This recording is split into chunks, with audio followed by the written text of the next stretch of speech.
Que Dieu te bénisse. Nous allons ôter les mains, l'attitude à prière. Il nous reste 152 jours pour que tout ça aille au. C'est les premiers jours du mois. Nous avons salué au mois août. N'a pas voulu nous amener parce qu'au bandi mois où on a prié. Il est celui qui appelle à l'existence les choses qui n'existaient pas comme si elles existaient. Alléluia. Et on a cambié ma lame le mois août. Et le mois août va le bas. Il est le moment de pression à l'école. Mais lui a confiance qu'il agira. La nuit, on va le rappeler la dit à des résolutions répondant à des succès. Moi, il y a une élévation. Il y a une percée. Il y a une stabilité pour la vie. Il y a la prière, il y a la déclaration. Pendant le temps de la pendant le ministère, pour la commerce, pour l'activité, déclarer. Au nom de Jésus.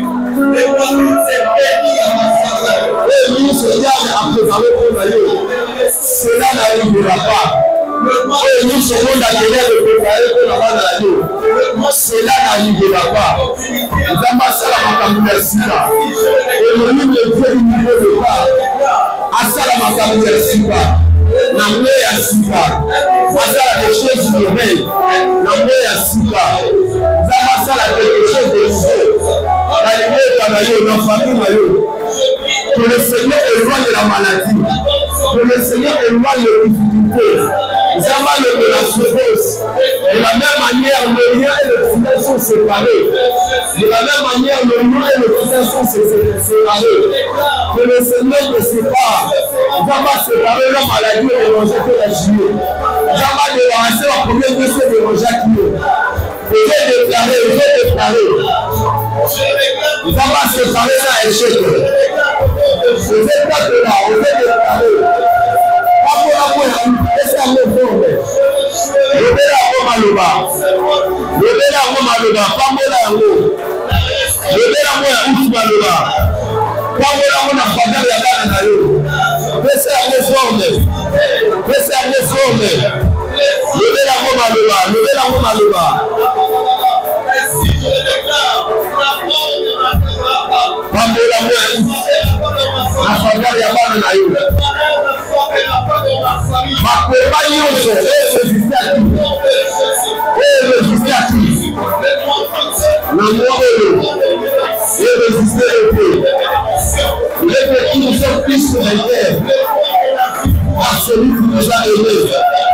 Nous sommes plus que vainqueurs. Nzambe ya Malombi. Après ça, victoire. Après ça, victoire. Après ça, victoire. Nzambe après ça, victoire.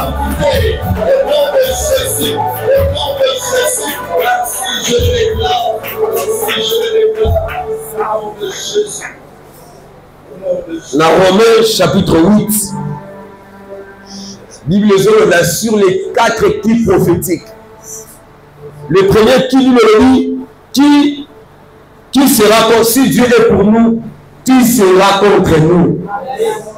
Deuxième type prophétique nous dit, qui accusera les élus de Dieu. C'est Dieu qui justifie.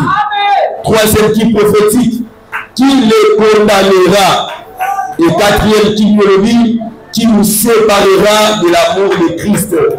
Qui nous séparera de l'amour de Dieu manifesté en Jésus-Christ. La nuit en au de la concernant les 4 types prophétiques, que rien ne te sépare de l'amour de Dieu. Et l'autre, on a Nzambe. Et le la présence de Nzambe. Ce qui vient à l'eau, et l'eau à l'hyposo, alors on a la présence de Nzambe. Alors on a posé Nzambe dans le thème de l'eau. La nuit après, par le de la concernant la première des choses. La nuit aller au Sambe, au Nzambe. Oh, nous sommes au thème de la Nzambe. Akuta non en zela dans là. Oh, nous sommes accusés là. Qui accusera les ennemis de Dieu? Nous avons notre propre Père. Jésus-Christ est le juge et juge. Et nous avons l'accusation, il y a famille, il y a monde à ténèbres. Contre Moussala dans là, contre l'activité dans là. Dans moi, il y a l'eau. Et nous sommes le loup. Qui condamnera les élus de Dieu. Le jeune homme de condamnation, nous sommes. Peut être mis dans vie à l'eau. Peut être mis dans moi à route. Et le long à l'eau. On veut s'amener là. On veut mettre dans ma peau. On veut prier. On veut mettre dans ma peau. Priez. Concernant les pas de toute prophétie. Que rien ne te sépare de l'amour de Dieu. Que rien ne te sépare de l'amour de Dieu. Que rien ne te sépare de l'amour de Dieu. L'amour est à une. Viens dans le moment de la présence et le temps de Dieu. Le poisson est comme un retour dans la loto. L'éducation est droitier dans la vie dans l'eau. Viens dans la vie de prière. Viens dans la vie de prière. Tu condamneras les ennemis de Dieu. Tu condamneras les ennemis de Dieu. Tu condamneras les ennemis de Dieu. Mais l'annonce est à côté des mains. Tu seras condamné. La moutou n'a pas Zabalé Moussaïe. Les autres camarades devaient de parler. Si Dieu est pour nous, qui sera contre nous? Si Dieu est pour nous, qui sera contre nous? Nous sommes le père de la vie. Dans cela, la loi, à tout à l'heure, Zambé.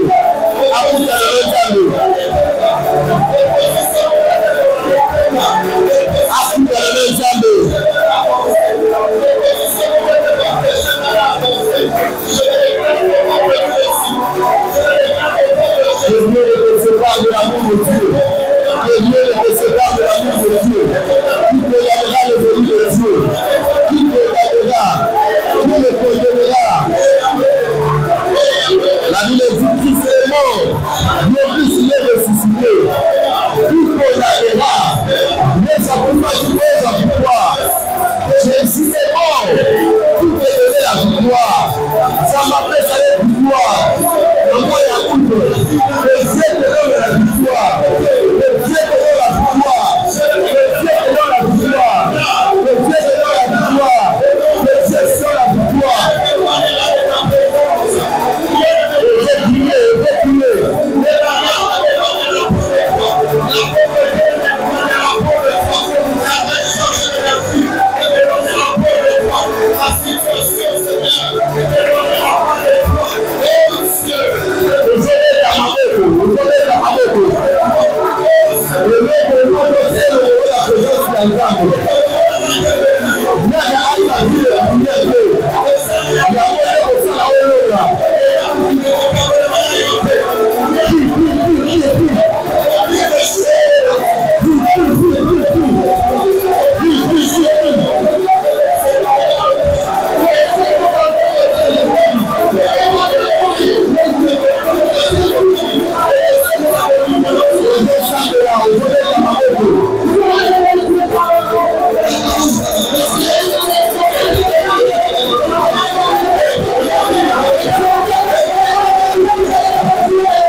Que Dieu te donne la victoire. Que Dieu te donne la victoire. Dans ta passage, ma question est au futur. Mais ma réponse est au présent. Et les millions sont retenus de la lieu. Dans le mois août, nous avons déjà fait cette victoire. La journée, alléluia. C'est le début du mois. C'est le premier jour du mois. Nous avons déjà fait cette solution dans le monde. Nous avons fait cette claire solution à travers la prière d'ailleurs. Ce que nous disons, aujourd'hui je suis béni 3 fois. Je suis béni. Je suis béni.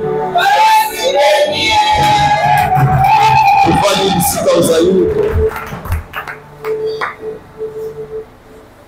Traviriste Atigali Kawana.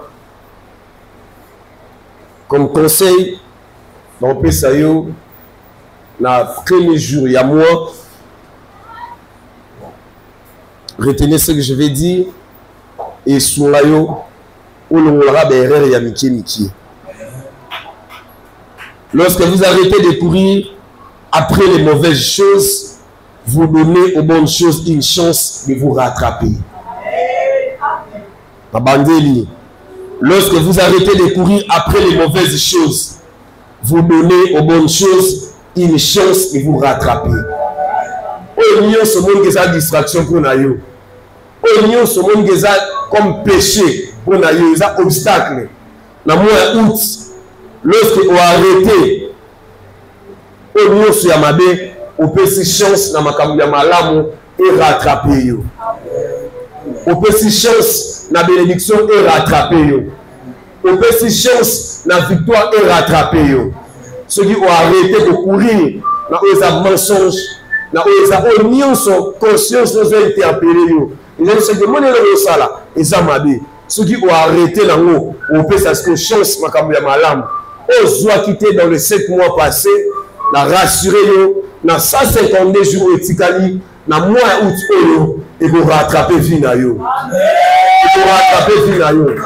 Certainement ça ma cambo ça m'a dit ça qui na année oyo. Et ça ma cambo ça c'est la nzambe asale la yo. Mais na so rassurer yo o lukangote. Mais ayez okuta yo. Amen. Il ici la prophétie tarde. Abakuka lobi, c'est là on veut lui kokendete. Kokende avant un wote.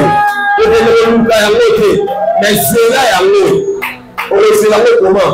Quand vous gardez vie à pureté, vous gardez vie à sanctification, le Seigneur ne manquera pas de te bénir. Et je suis sûr et certain, parmi les bateaux de bénédiction, vous rattrapez Barreau. Vous en avez quatre. Parmi les bateaux de promesse, vous rattrapez Barreau. Vous avez vers Barreau. Vous en avez parmi Barreau. Là, c'est que la langue moni. Binaka yopesanga na bomba na motema. Ata eumeli yango suka ekokokisama. Je ne perdrai pas patience. Motema eza na monene ona nzambe aloba. Nzambe kote sala. Mwana moto. Même si ça tarde, c'est là elle s'accomplira. Elle s'accomplira. Elle s'accomplira. Ça là le peu à Bakouk. Comment ça va être les 4 équipes prophétiques. Il y a aussi la victoire d'ailleurs. Dans le mois d'août. Que rien ne te sépare de l'amour de Dieu. Que rien ne te sépare de l'amour de Dieu. Que rien ne te sépare de l'amour de Dieu manifesté en Jésus-Christ.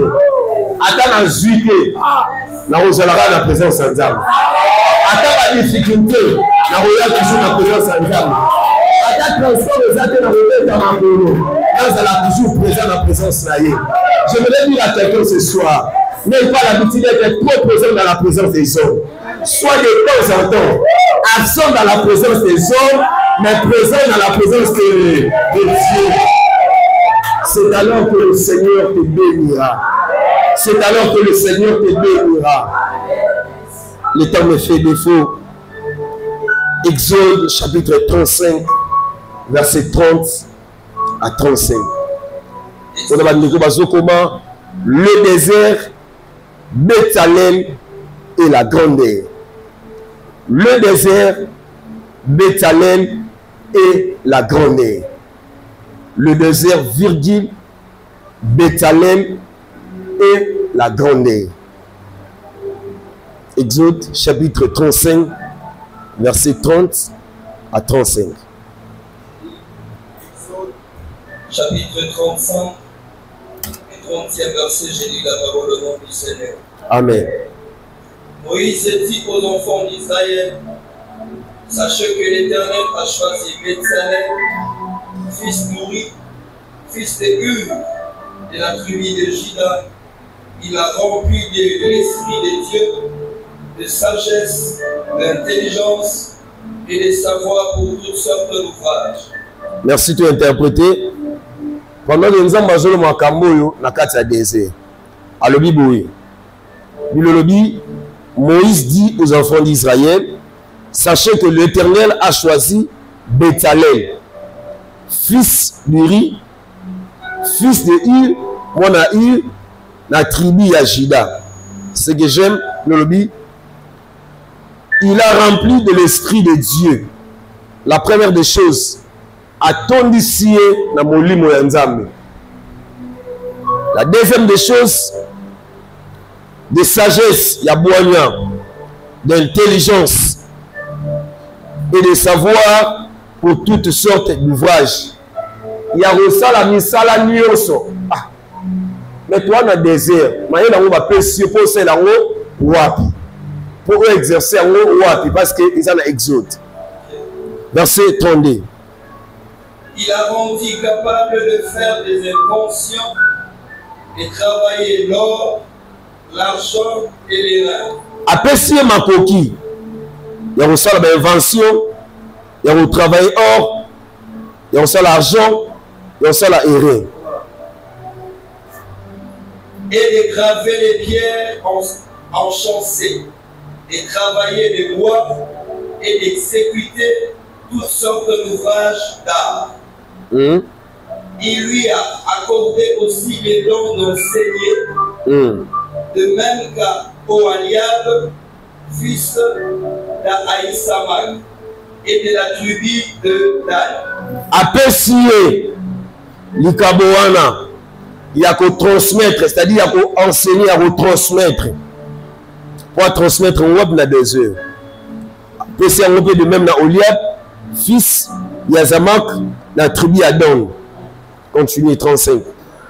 Il les a remplis d'intelligence pour exécuter tous les ouvrages des sculptures et d'art. Apesi bango mayele nyoso. Mayele pour na kosala misala nyoso ba art pour bonder et tisser les étoffes teintées en bleu et pourpre et en cramoisi et le fin lin pour faire toute espèce de travaux et d'inventions. Biloko nyonso na batanga lobi apesi bango mayele ya kosala misala nyonso. Amen. Na ongi obanda te sans pour autant ba merci pa Nzambe pour na sélection na ye na poko lelo. Si je me tiens devant vous, ils a grâce au Nzambe a salinga. Dans un plus meilleur thé pour le cabine bovani. Je dirais aussi merci à mon pasteur que j'aime bien appeler mon boss de m'avoir accordé son auditoire pour que Nateya n'a pas quoi lelo. Merci mon pasteur pour la marque de confiance. Merci pour l'église Mobimbaye Oye n'a pas quoi lelo pour la parole de Dieu. So ya quitté tout le monde tout est. Pendant quelques minutes, tous les là les accultes et enseignements. Ceux de l'Utah, le Belagneux, ceux de Zanon et Isoaton, tout le Belakaka en résumé. Thème Esa, le désert, Béthalel et la grandeur.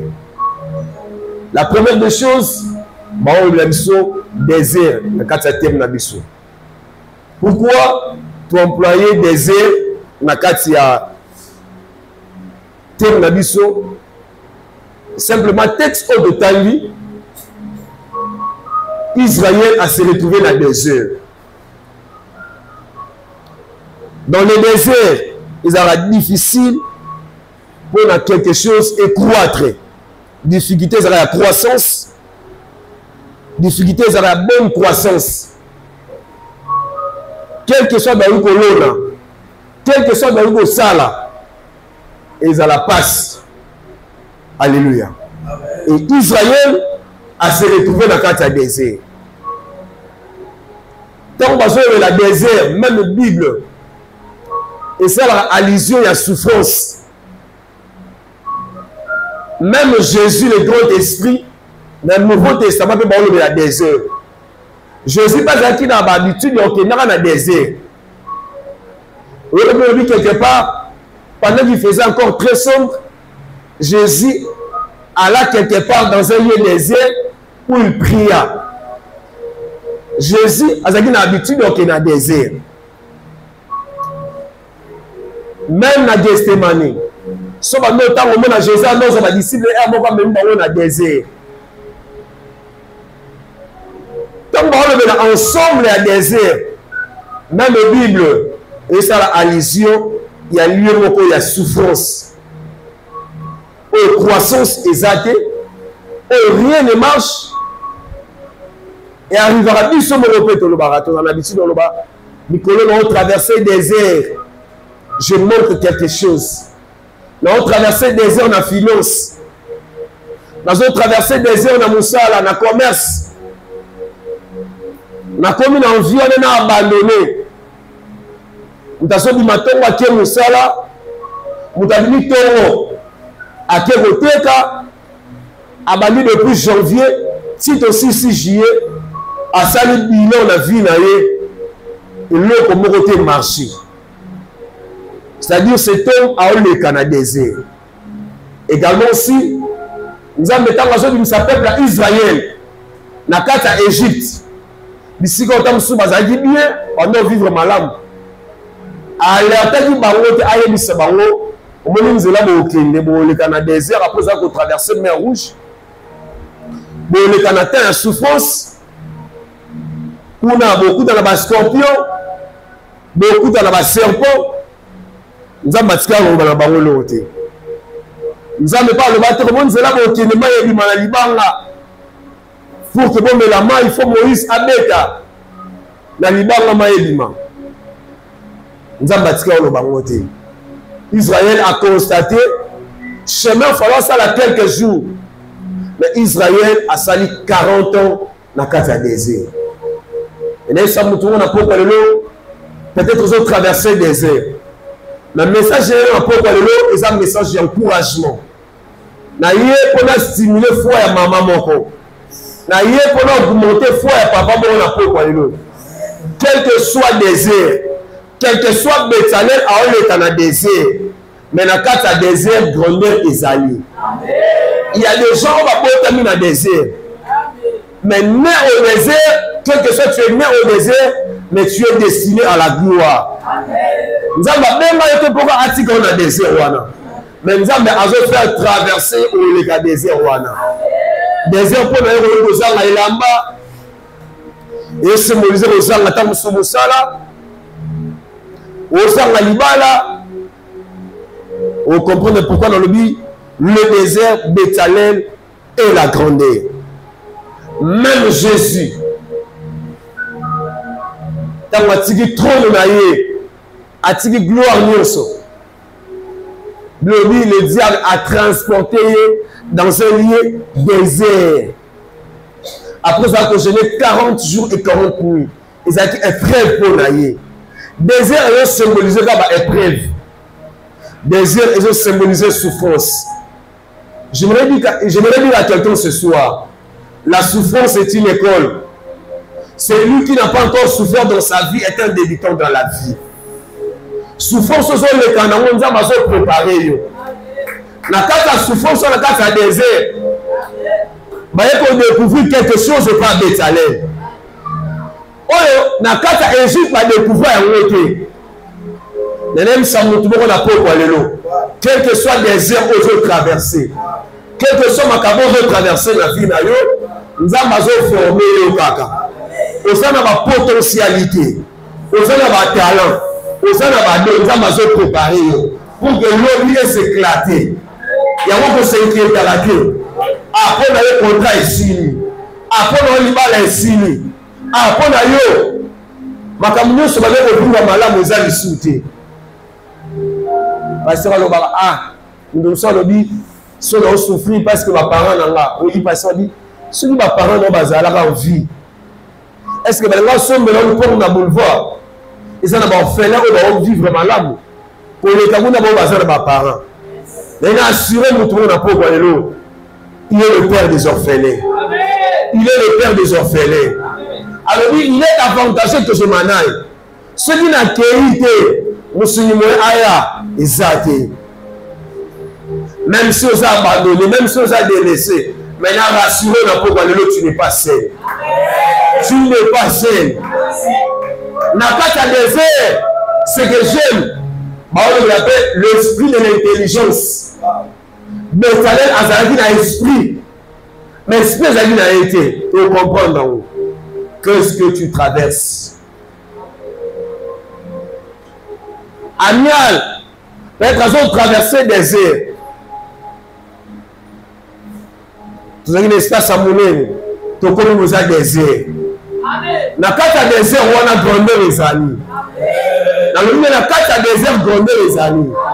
Na kata des airs, élévation les amis. Na kata des airs, percée les amis. Betzalel, peuple Israël. Betzalel batika la kobeta lisolo na yete na kata Égypte. Bisika ba invention ezalaki ya makasi, bisika technologie ya makasi eza. Batika la kobeta lisolo na yete. Atika la lebe yeba na te. Eloko zo ka musalla. Bisika Betzalel la ko enseigner ezalaki na kata Égypte. Mais na kati ya désert on va enseigner nani. Mais eloko zo ka musalla. Quand nous avons appelé si Moïse vision à tabernacle. Vision, ce n'est pas pasteur, ce n'est pas papa Béli. Mais nous avons appelé vision, ce n'est pas naïf, et ça y était. Après si Betzalel, ça y est, après si partout. Oh, bon, ça y est, bon, ça y est, vision s'accomplit. Betzalel a comme le rôle d'architecte. Quand on dit, après ce maïs, il y a inventé. Il y a aussi la makambo. Quelle dimension! Quelle intelligence, quel savoir.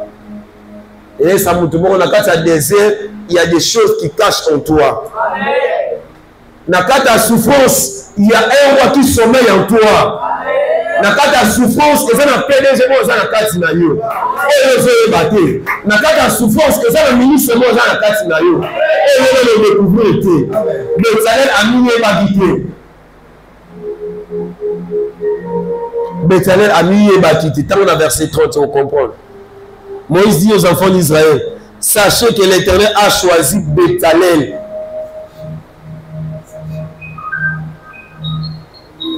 Est-ce que parmi nous, il y a des gens qui vont traverser des airs? Des airs vont être à santé.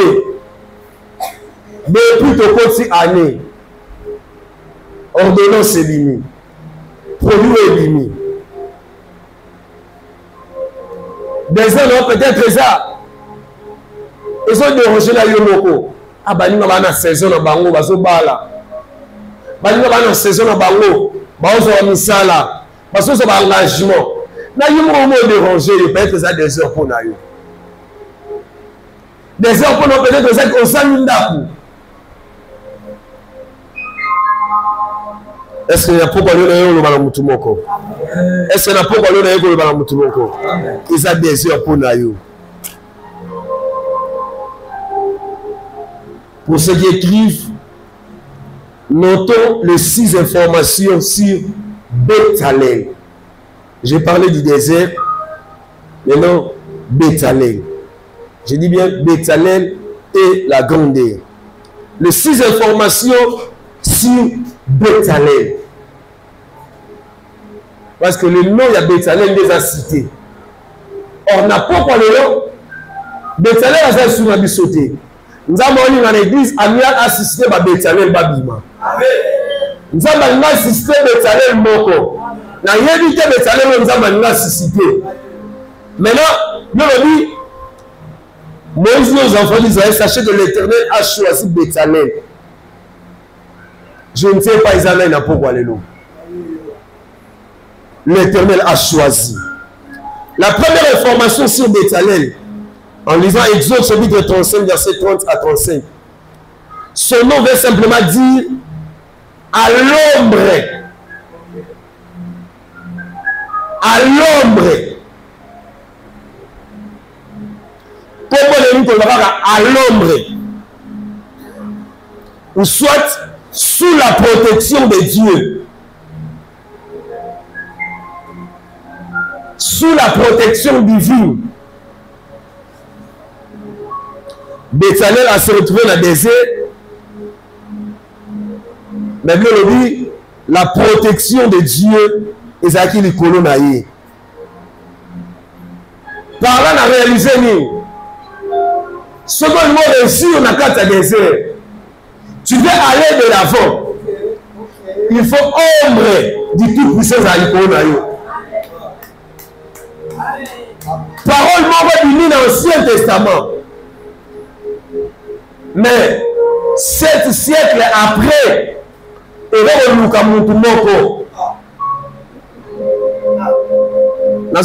l'ombre du Tout-Puissant.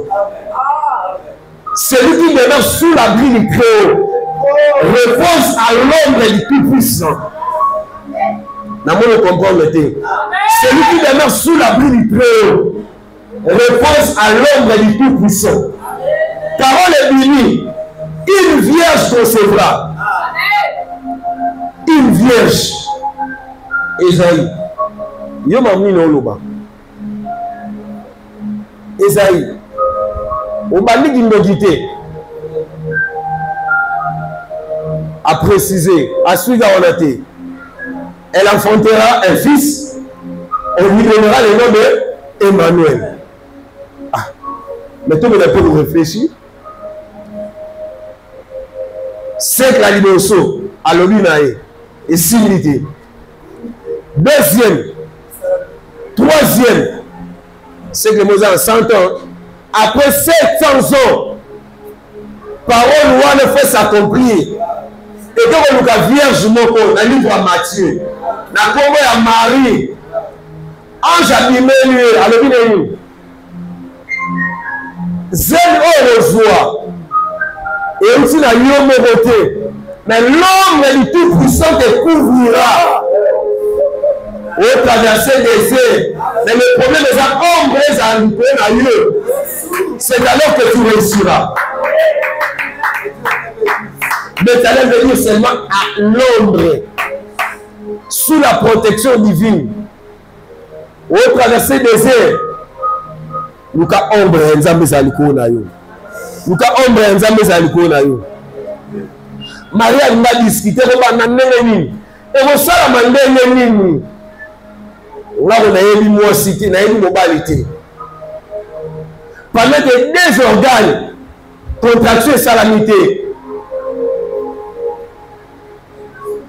Mais parole on a fait s'accomplir à cause il y a ombre du Tout-Puissant. L'ombre du Tout-Puissant. Je prie ce soir, lorsque vous traversez des airs, que l'ombre du Tout-Puissant te couvre. Que l'ombre du Tout-Puissant te couvre. Mais tel n'a pas des airs. Le plus grand problème, son nom signifie à l'ombre. Quel que soit les airs où vous traversez, l'ombre de l'Éternel te couvre. L'ombre de l'Éternel te couvre. L'ombre de l'Éternel te couvre. L'ombre de l'Éternel te couvre. Et puis Caïso. L'ombre du Tout-Puissant. Même les sorciers doivent dire, ça c'est le droit de Dieu. Ça c'est le droit de Dieu. Ça c'est le droit de Dieu. Même les sorciers doivent dire, même les magiciens. Pour l'humanité à s'en sortir, on a problème pour nous. Pour l'humanité, la carte à piège en recoupement. Pour l'humanité, la maladie à sa solution. Pour l'humanité, la licabro à sa solution. La clôture dans la police, mais comment se retrouver dans la carte?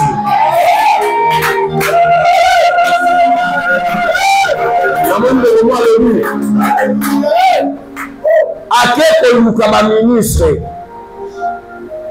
À l'outil ba ministre. Batana collègue naé après ça autant même étude. Papa naé a commis député, papa ya camarade. Papa na simé dans le boko. A menier. Na unité de cabinet. Ya ministre Monsongolo.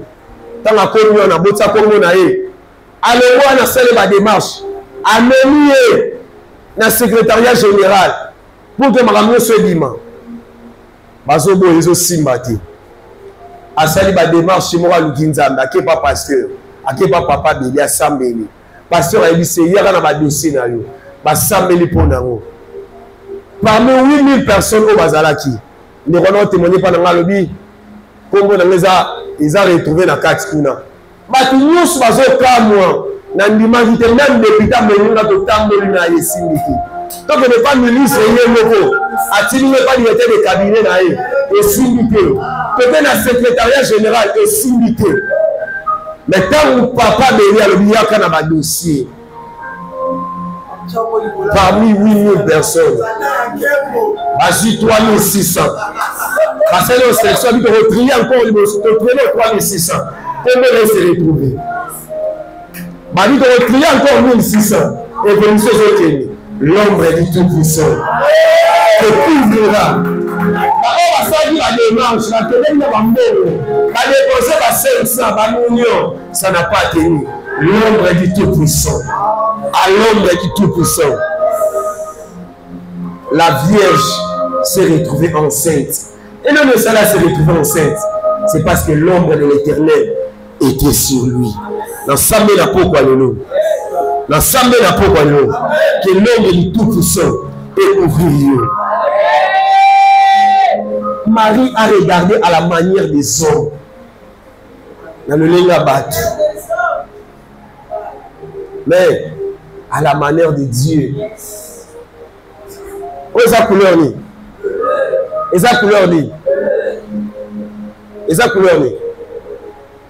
Bon, et sa couleur ni? Et sa bleu, et sa rouge? Non, bon, et sa couleur ni? Bon, on a ça jaune, et ça noir.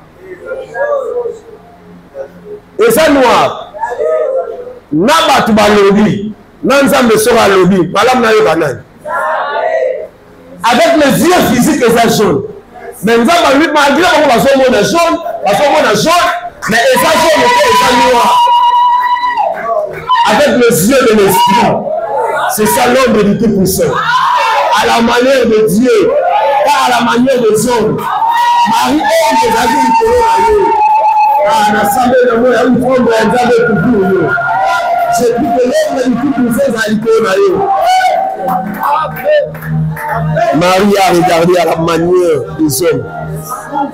À la manière des hommes. C'est une utopie. Et c'est impossible. Et c'est impossible. Et c'est impossible à la manière des hommes. Deuxième information sur Béthalel. Ah, le temps nous fait défaut. Béthalel est cité 9 fois dans la Bible. Je me suis posé la question, pourquoi cette répétition? Pourquoi 9 fois? Il y a cette répétition parce que ce nom cache plusieurs enseignements. Comme la Béthalel, ils ont besoin d'un enseignement élevé. Ce nom est revenu plusieurs fois parce que le Seigneur veut nous enseigner. Il y a des choses particulières que nous devons apprendre relatives à ces noms.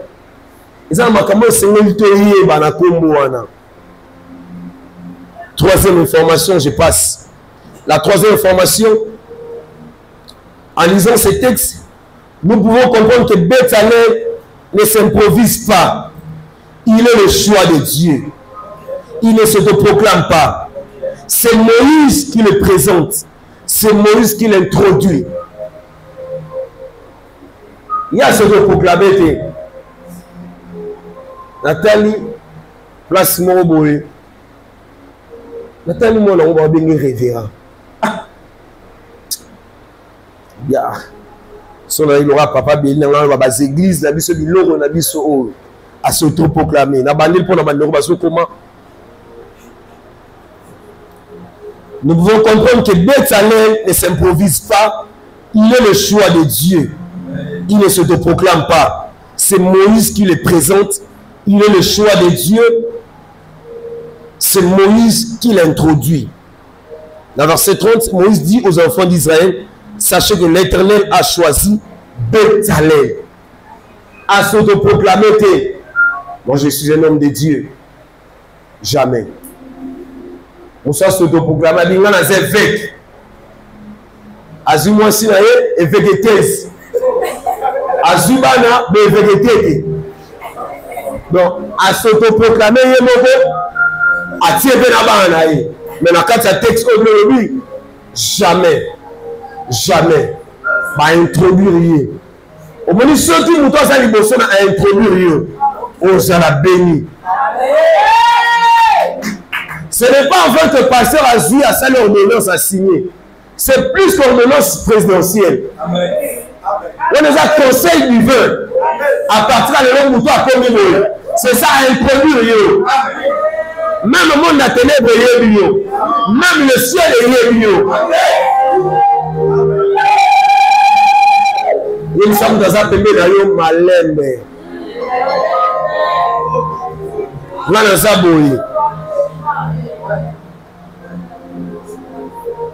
On peut être le choix de Dieu. Béthalel nous enseigne la patience. Béthalel nous enseigne la patience. La patience est importante dans la croissance spirituelle. Nous avons la spiritualité. Sois patient. Compris la rabétabilité. Je ne sais pas, mathématiciens seront contredire là. Ils ont un terme entre le point de départ et le point d'arrivée, il y a des étapes à franchir. Il y a des étapes à franchir. Béthalel n'a pas de souffrance, n'a pas de désert. Béthalel a une patience. Dieu ne nomme pas la souffrance. Dieu ne nomme pas les difficultés. Dieu ne nomme pas la maladie. Il honore la patience. Je dis, il honore la patience. Sois patient. Sois patiente. Est-ce que nous sommes à l'Andinga? Est-ce que nous sommes à l'Andinga? On a apprécié tes hommes de salle là. Bango baso bala. Bango basu misala. Bango ba engagé bango. Mais le moment qu'on a eu à la clé, il est le maître des temps et des circonstances. À gérer mieux sur le mabo on a eu. Jamais au moins dans la saison au moins dans le temps où on a dit jamais. Sois patient. Quelque chose ont traversé le désert. Béthalel aux autres traversé dans la carte de désert. Béthalel soit patient. Béthalel nous enseigne sur la patience. Alors vous aussi là. Là j'avance. Là nous va la tête. Nous connaissons pour ça là. Sois patient. Nous avons baillé bio.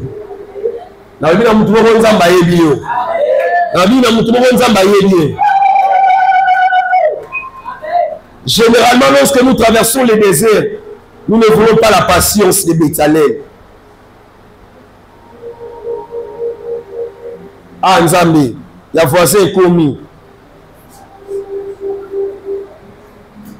Bon, on est comme en colonie. On s'est posé ma question. Vu na yo, ils avaient à voisin na yo te. Vu na yo, ils avaient à camarade na yo te. Vu na yo, ils avaient à moutaza pembe na l'église. Soyez les lancers à l'iPhone. Gloire à Dieu. Ceux qui le lancent dans la zone, il y a confort. Gloire à Dieu. Mais les problèmes, nous sommes les Canadiens, ça a patience. Quand c'est l'information.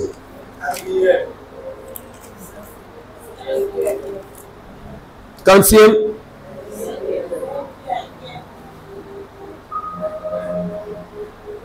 Cinquième information. Pour ceux qui écrivent, le temps me fait défaut, je ne sais pas si nous avons aussi les sangs. Cinquième information. Tout le monde s'en a été. Béthalel a combattu architecte. Pour ceux qui écrivent, l'architecte, comme nous le savons, il est doué en conception des plans architecturaux. Donc, expliquez à vous, Béthalel a réalité qui nous a apprécié intelligence, il a reproduire, tu as reproduire. Béthalel a été ma même si Moïse. Moïse a une image simplement. Mais Moutou fallait à reproduire, à produire. Image, oh, Moïse a dit, Béthalène. Nous avons appelé ça architecte. Nous avons appelé ça intelligence, appelé ça sagesse. Nous avons appelé ça désir, tant qu'on traversé. Nous avons appelé ça atout, appelé ça capacité. Nous avons appelé ça don. On va retrouver autre départ, on va retrouver le panaïo. Et ça, nous avons retrouvé le bâtiment qui est quelque part, nous avons le son de l'eau. À quelque part. Tant dans ça là, Babylone va alimenter, aussi affiche, au tien alimenter. Non, mon orga simple. Non, mon orga simple dans ça là, nanga. Peu ça rare. Depuis 2015. Depuis non, pas 2015. Depuis 2010. 2010, je me rappelle. Sur de celle affiche, tout ça à tout petit bac. Mais un bon jour, non, mon orga téléphone est sonné, bah bien nanga. Nous avons l'église à Benga, on va se luka. Abani non. On va y mettre nos salles, on va expliquer. On explique qu'il y a attaqué une arobunga. A rosala, on ne fait pas dans l'amour. Ce qui a tambola qui a kenagi neni jamais. Le bin en waye a Benga yo moya rakak. Ngamo benaye. Premier souhait, nous avons de soleil, dans sali plan habité ici maintenant. Quand il est négligera, on sait non négligé, mais nous devons se faire contrat à $1000, qui ne sert à $1000. La terre, quand il est de négliger, c'est-à-dire, bon, on nous caillou.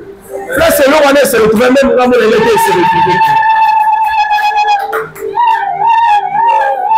la carte à désert, nous avons la capacité. À Shabadon. Alors que les gens comme Moutoumoko, Béthalène, Agina talent. Mais Amiye va quitter. Il y a des Moutoumoko na pourquoi les lots. On peut reproduire au sala, même à ta haut bateau. Bah, il est invité pour Bassala, on est on s'en va le sel là-bas. Nous avons écouté le ministre Mobo. Alors, la calée comme sous la ministère, on a eu beaucoup de informaticien quelque part. Beaucoup de choses sont tout le monde va casser la comptabilité. On est dans une situation difficile. Bon, tout le monde est expert dans le domaine de la stratégie politique électorale. Beaucoup de choses sont quelque part par rapport à l'intelligence. Pourquoi pas au soyaux? Retenez-le dans le Bassiko. Tu n'as pas besoin de voir comme Moïse pour produire comme Moïse. Tu as besoin de l'esprit qui agit en Moïse pour reproduire ce que Moïse a vu.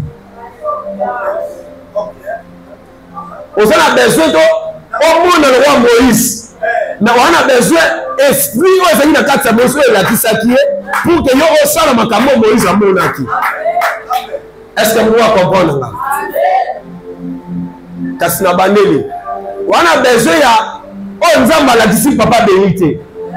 Mais on a besoin esprit ezakati na ye pour que on accomplir vision nzamba apprécier.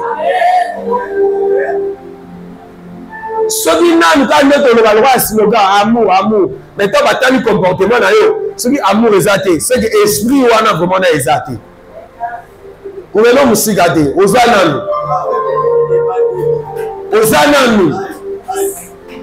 est-ce que moi comprendre là? Je n'ai pas de voir comme tout le monde, mais j'ai besoin de l'esprit de Dieu qui me rend capable de voir des résultats que certains n'ont pas eu dans la Bible.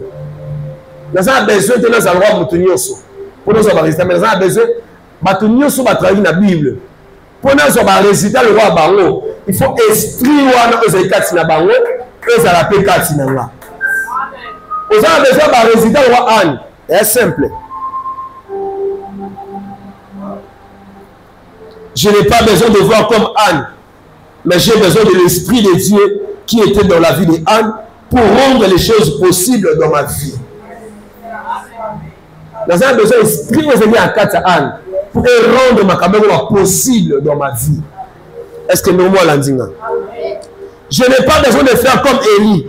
Mais j'ai besoin de l'Esprit de Dieu qui a fonctionné avec Élie pour rendre certaines choses possibles dans ma vie. Combien de miracles Élie a salati?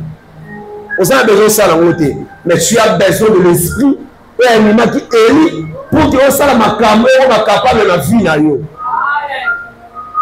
Est-ce que l'on a un mot? Spiritualité et esprit. Bateau va comprendre le roi, va comprendre l'esprit matière ou bien. La pourquoi l'élo, dans Sambéli, afin que l'esprit de Dieu, ou un image qui va tenir sur la Bible, un soleil qui va faire un exploit et animer pour que le monde ait un résultat. Vous avez besoin de l'exploit, on va pas venir à ça la Dieu. Il y a besoin de l'esprit de animer pour que le monde ait un ministère, on a une autre et ça va exploit. À la vie, à nouveau, la papa de lui.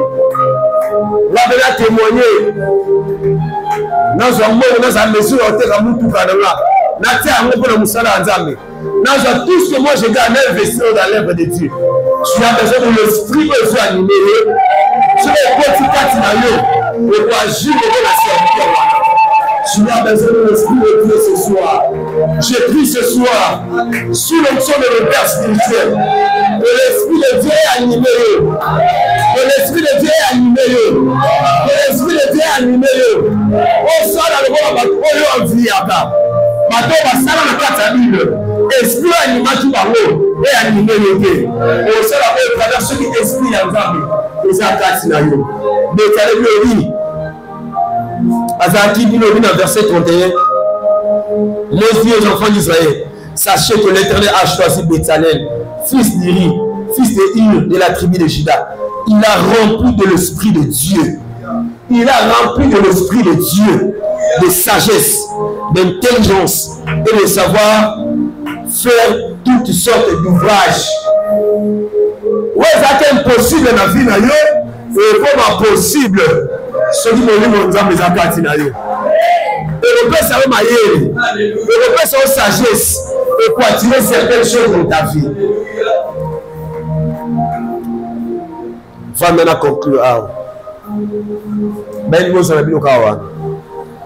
En lisant ce texte, je retiens deux choses qui se passent ici. La première, l'esprit de sagesse et d'intelligence nous rend excellents et nous donne la qualité que nous n'avions pas.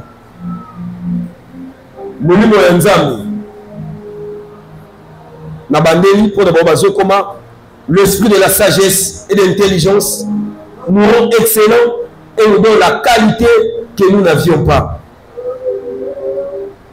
Molimo ya mayele, ya mayele, ya boanya, molimo santo. Azo comme ça sont excellents, peut après ça sont la qualité autozaki na monté.